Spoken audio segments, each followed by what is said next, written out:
Firman hari ini diambil dari Kejadian pasal 32, ayat 21 sampai 32. Mari kita baca bersama.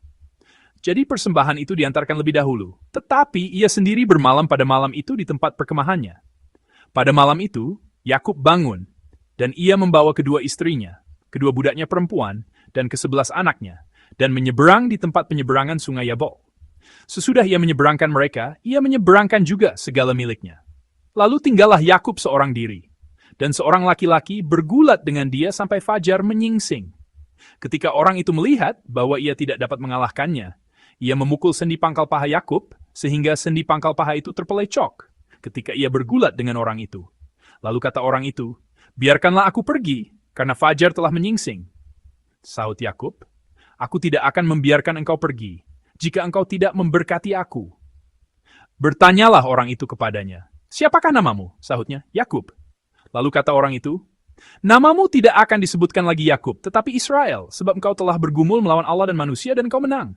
Bertanyalah Yakub, "Katakanlah juga namamu." Tetapi sahutnya, "Mengapa engkau menanyakan namaku?"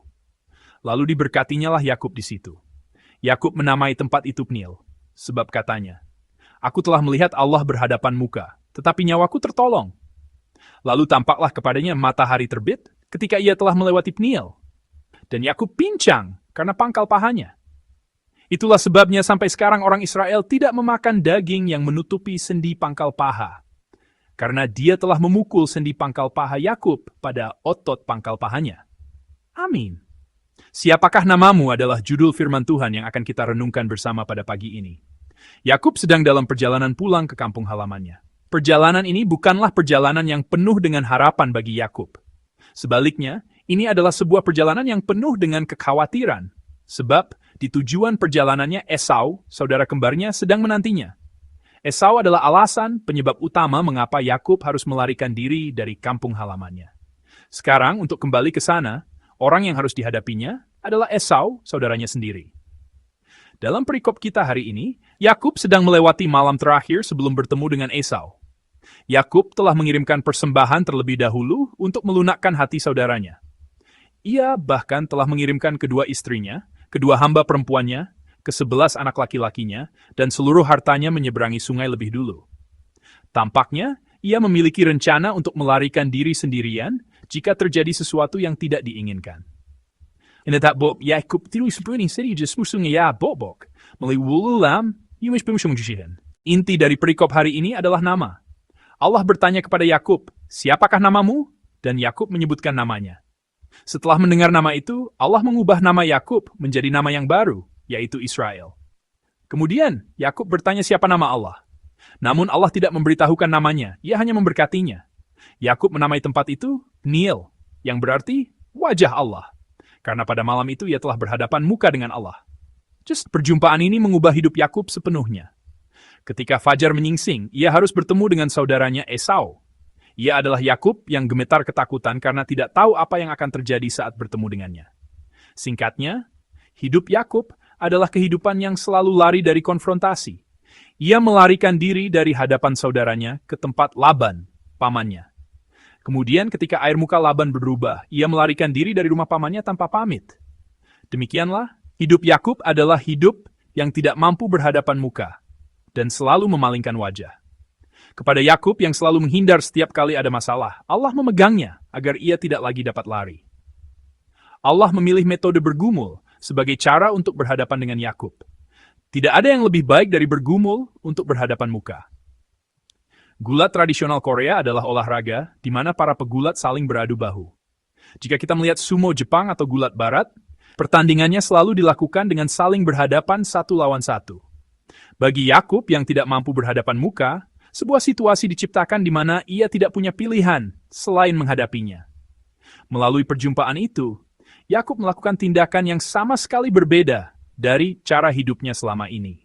Hal ini terlihat dalam ayat 26. Mari kita baca bersama firman di ayat 26. Lalu kata orang itu, "Biarkanlah aku pergi, karena fajar telah menyingsing." Sahut Yakub, "Aku tidak akan membiarkan engkau pergi jika engkau tidak memberkati aku." Amin. Allah yang datang kepada Yakub dan bergumul dengannya, kini hendak meninggalkannya. Dalam ayat 25, tercatat bahwa ia melihat ia tidak dapat mengalahkannya. Saya bertanya, mungkinkah ada yang tidak bisa Allah kalahkan?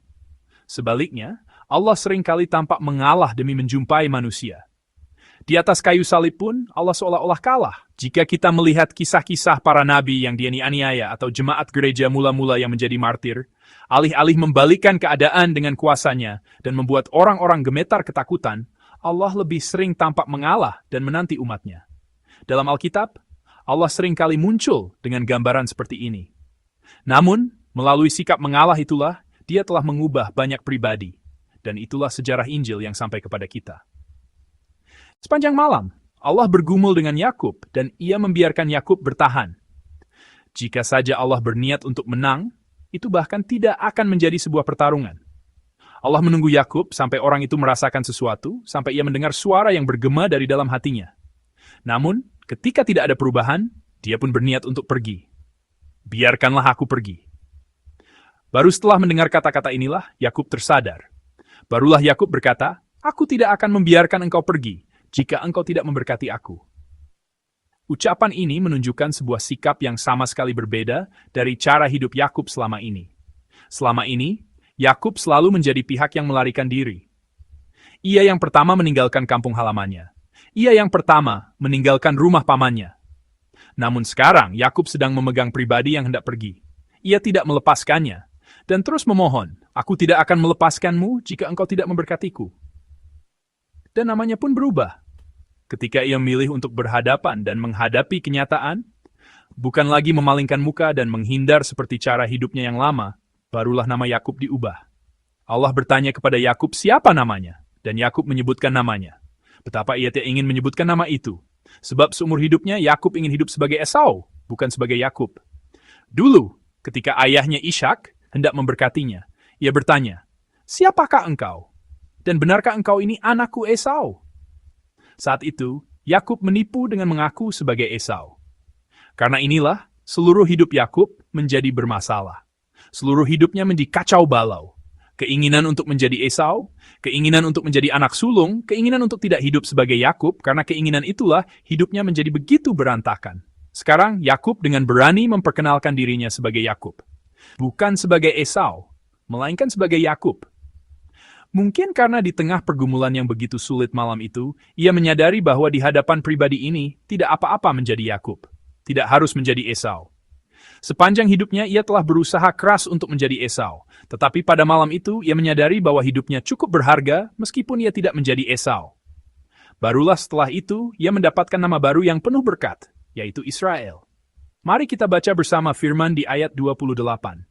Lalu kata orang itu, "Namamu tidak akan disebutkan lagi Yakub tetapi Israel, sebab engkau telah bergumul melawan Allah dan manusia, dan engkau menang." Amin. Ketika ia berhadapan dengan Allah dan mendapatkan keberanian untuk menghadapi dirinya apa adanya, nama Yakub diubah dan ia menerima sebuah berkat yang membuatnya seolah-olah dilahirkan kembali.